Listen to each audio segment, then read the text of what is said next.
اعوذ باللہ من الشیطان الرجیم بسم اللہ الرحمن الرحیم۔ پچھلے رکوع سے مناسک حج کا تذکرہ شروع ہو چکا تھا، اور اس کے ضمن میں خاص طور پر یہ کہ اگر کوئی حج کا احرام باندھ کر یا عمرے کا احرام باندھ کر سفر شروع کر دے اور کہیں درمیان میں ایسی رکاوٹ پیش آ جائے کہ اسے احرام کھولنا پڑے بغیر عمرہ کیے اور بغیر حج کیے، تو اس صورت میں کیا قواعد و ضوابط ہیں۔ اب جو یہ رکوع ہے 25واں، اس میں حج کا اصل فلسفہ، اس کی اصل حکمت، اس کی اصل روح کا بیان ہے۔ الحج اشہر معلومات، حج کے مہینے ہیں جو معلوم ہیں، یعنی جو بھی پہلے سے عرب میں رواج چلا آ رہا تھا اس کی توثیق ہو گئی کہ واقعتاً یہ اللہ تعالیٰ ہی کی طرف سے۔ تو حج کے کا جہاں تک ٹائمنگ کا تعلق ہے، مواقیت کا تعلق ہے، وہ گویا کہ اللہ تعالیٰ کی طرف سے توثیق فرما دی گئی۔ فمن فرض فیہن الحج، تو جو کوئی بھی اپنے اوپر لازم کر لے ان مہینوں میں حج کو، لازم کر لے سے مراد نیت پختہ کر لے، اور نیت پختہ کرنے کی علامت احرام باندھ لے۔ فمن فرض فیہن الحج، تو حج کے لیے جو اپنے اوپر لازم کر لے، فلا رفث ولا فسوق ولا جدال فی الحج، تو احرام کی حالت میں یہاں لفظ حج آیا ہے، ان میں سے پہلی قید جو ہے فلا رفث، تو کوئی شہوت کی بات نہیں ہونی چاہیے۔ میاں بیوی بھی ساتھ حج کر رہے ہیں تو احرام کی حالت میں وہی قید ہے کہ جو اعتکاف کی حالت میں ہے۔ باقی یہ کہ فسوق اور جدال، اللہ کی نافرمانی یا باہم جھگڑنا، اس لیے کہ بہت بڑی تعداد میں لوگوں کا اجتماع ہوتا ہے، سفر میں بھی لوگ ساتھ ہوتے ہیں، تو لوگوں کے غصوں کے پارے جلدی چڑھ جاتے ہیں۔ اس میں خاص طور پر روکا گیا کہ یہ ہے کہ اس میں امن ہو اور سکون ہو۔ اور آج بھی واقعہ یہ ہے کہ دنیا میں معجزات میں سے ہے یہ، اتنی بڑی تعداد میں لوگوں کا جمع ہونا، اور وہاں امن رہتا ہے، وہاں وہ جنگ و جدال اور جھگڑا اور فساد وغیرہ قطع نظر نہیں آتا۔ یا تو یہ کہ پچھلے دنوں میں کچھ سیاسی اعتبار سے کوئی مہمیں اٹھائی گئی ہیں، یا یہ کہ کچھ چور اچکوں نے بھی جانا شروع کر دیا ہے وہاں پر، لیکن جھگڑا اور جو گالم گلوچ کی نوبت ہم نے اپنے آنکھوں سے نہیں دیکھی۔ پچھلے 5-6 مرتبہ حج کی سعادت حاصل ہوئی ہے۔ فلا رفث ولا فسوق ولا جدال فی الحج وما تفعلوا من خیر یعلمہ اللہ، اور جو خیر بھی تم اس کے دوران کرو گے اللہ کے وہ علم میں ہوگا۔ نوافل پڑھ رہے ہو، اضافی طواف کر رہے ہو، کوئی اور بھی جو کام کر رہے ہو، تو اس میں کسی اور کو دکھانے کی ضرورت نہیں ہے۔ اپنے خاموشی کے ساتھ انسان وہ اپنی جو بھی نیکی مزید کما سکے کمائے، جو بھی مناسک حج ہیں ان پر مستضاد۔ وَتَزَوَّدُوا فَإِنَّ خَيْرَ الزَّادِ التَّقْوَىٰ، اور سفر کے لیے زاد راہ ساتھ لے لیا کرو، اور بہترین زاد راہ تقویٰ ہے۔ اب اس آیت کے دو معنی لیے گئے ہیں، ایک تو یہ کہ بہترین زاد راہ تقویٰ ہے، یعنی سفر میں آپ نے زاد راہ خرچ کی شکل میں تو لے لیا، تقویٰ ہے نہیں، پھر کیا ہوگا؟ وہ تو صرف پیسہ خرچ کرنے کے لیے اچھا احرام لے لیں گے، اچھی جگہ لے لیں گے قیام کی، تو تقویٰ اگر نہیں ہے تو وہ حج تو حج ہی نہیں ہوگا۔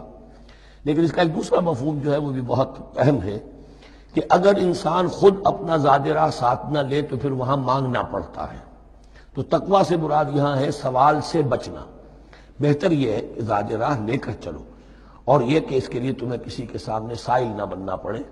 اگر تم صاحب استطاعت نہیں ہو تو حج تم پر فرض ہی نہیں ہے۔ خام خواہ کو ایک شے جو تم پر فرض نہیں ہے اس کے لیے وہاں جا کر بھیک مانگنا، یا یہاں سے بھیک مانگ کر یا چندہ لے کر جانا، یہ تو قطعاً غلط حرکت ہے۔ وَتَزَوَّدُوا فَإِنَّ خَيْرَ الزَّادِ التَّقْوَىٰ وَاتَّقُونِ يَا أُولِي الْأَلْبَابِ، اور یقیناً میرا ہی تقویٰ کرو، مجھ سے ڈرو اے ہوش مندو۔ لَيْسَ عَلَيْكُمْ جُنَاحٌ أَن تَبْتَغُوا فَضْلًا مِّن رَّبِّكُمْ، اس میں تم پر کوئی حرج نہیں ہے، کوئی گناہ نہیں ہے کہ تم حج کے سفر کے دوران اپنے رب کا فضل بھی تلاش کرو۔ آدمی ہندوستان سے پاکستان سے جا رہا ہے، اسے ایسی اجناس لے جائے تجارت کے لیے جو وہاں پر بیچ کر کچھ نفع حاصل کر لے، تو یہ تقویٰ کے منافی نہیں ہے۔ اگر وہاں پر کوئی کاروبار کر سکو کرو۔ فَإِذَا أَفَضْتُم مِّنْ عَرَفَاتٍ، تو پھر جب تم عرفات سے واپس لوٹو، اس لیے کہ اصل حج جو ہے وہ عرفہ ہے، الحج العرفہ۔ حج کے بقیہ تمام مناسک رہ جائیں، صرف عرفہ میں شمولیت ہو جائے، قیام عرفہ میں، تو حج ہو گیا۔ باقی جو چیزیں رہ گئی ہیں اس کا جو بھی اس کا کفارہ ہے، اس کا جو دم دینا ہے وہ دے دیا جائے، لیکن عرفہ سے اگر آدمی رہ گیا عرفات کے قیام سے تو پھر حج نہیں ہوا۔ اب یہاں سے جب لوٹتے ہو تو فاذکروا اللہ عند المشعر الحرام، یہ ٹائم ٹیبل نوٹ کر لیجئے کہ اصل میں 8 کی شام کو مکے سے نکلتے ہیں 8 ذی الحج کو، اور رات منی میں گزارتے ہیں۔ پھر 9 کا دن ہے اصل یوم عرفہ، 9 ذی الحج،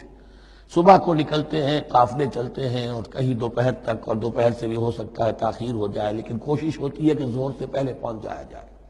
لیکن ظہر اور عصر دونوں ملا کر پڑھ لی جائیں عرفات میں داخل ہونے سے پہلے۔ اس لیے جو مسجد ہے عرفات کے میدان سے ملحق وہ عرفے کے اندر شامل نہیں ہے، وہ اس کی حدود سے باہر ہے، تو یہ اس کا افضل یہی ہے کہ ظہر اور عصر ملا کر وہاں پڑھی جائیں، اور اس کے بعد سے غروب آفتاب تک قیام ہے، وہ عرفات کا قیام ہے، اس میں کوئی نماز نہیں، یعنی جو روایتی جو عبادت ہے اس کے سب دروازے بند۔ اب تو اگر دعا کی آپ کے اندر ایک روح پیدا ہو چکی ہے، اپنے رب سے ہم کلام ہو سکتے ہیں، اور آپ کو حلاوت مناجات حاصل ہو گئی ہے تو دعا مانگتے رہیے، بس یہی ہے دعا۔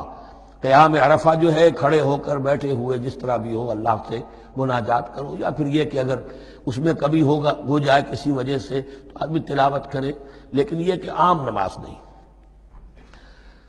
فَإِذَا أَفَضْتُم مِّنْ عَرَفَاتٍ فاذكروا اللَّهَ عِندَ المشعر الحرام، یہ مزدلفہ کا قیام ہے، 9 کی شام کو مغرب کی نماز کا وقت ہو چکنے کے بعد وہاں سے روانگی ہے، لیکن وہاں مغرب کی نماز پڑھنے کی اجازت نہیں ہے۔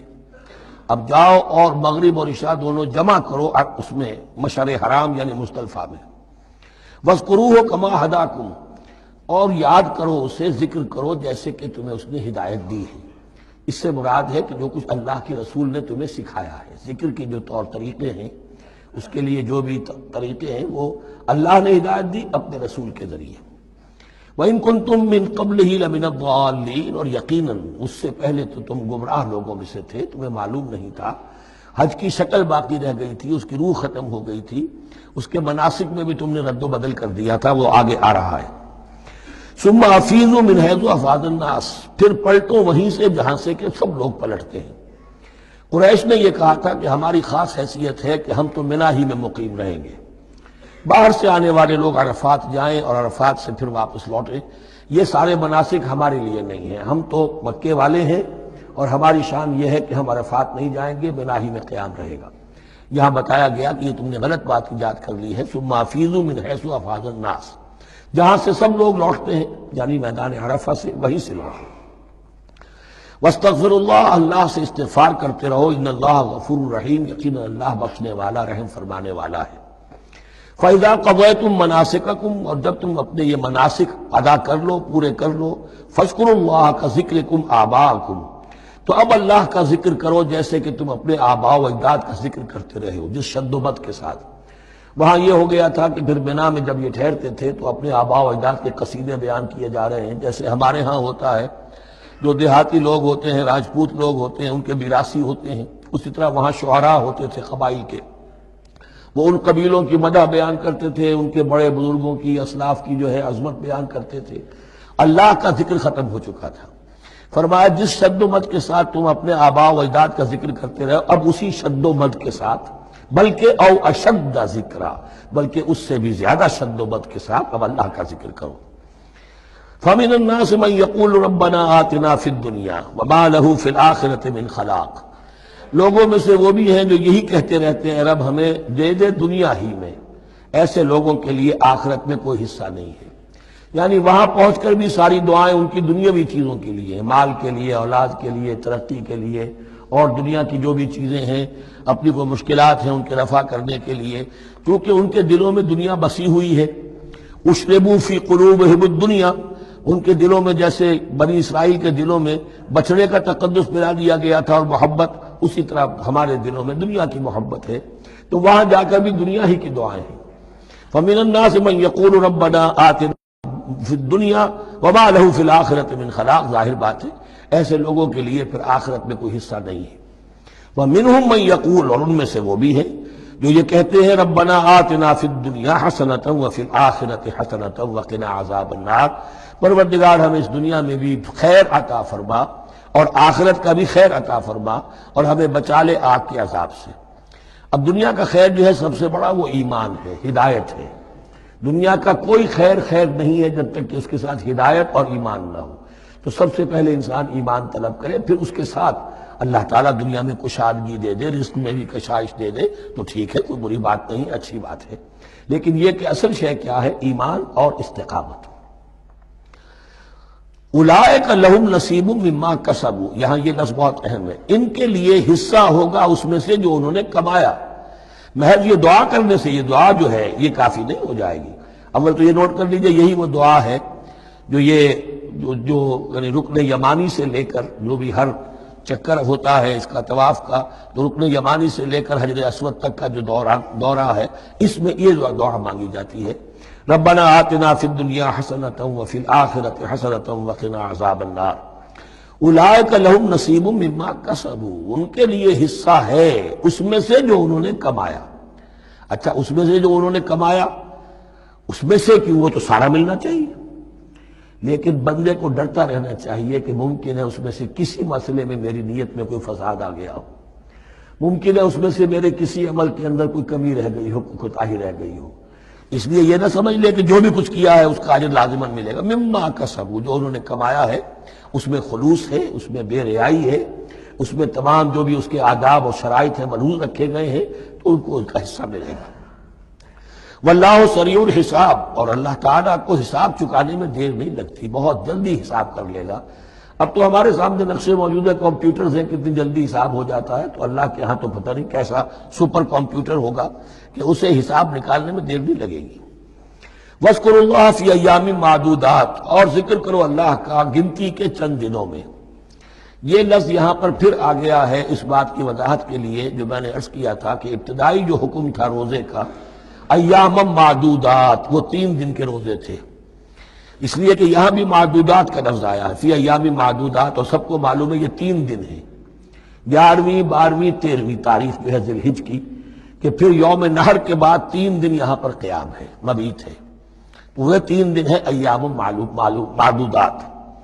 فمن تعجل فی یومین، تو جو کوئی 2 دن ہی میں جلدی سے واپس آ جائے، فلا اثم علیہ، یعنی 3 دن پورے نہیں کرتا،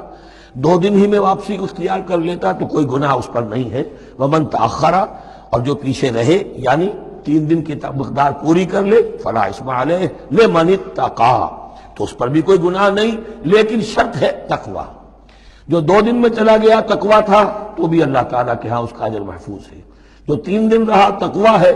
تیسرے دن اس نے کچھ اور ہی حرکتیں نہ شروع کر دی ہوں، یہ اکتایا ہوا ہے اور طبیعت کے اندر جو ہے وہ ٹھہراؤ نہیں ہے، تو وہ تیسرا دن اس کے لیے کوئی خاص مفید نہیں ثابت ہوگا۔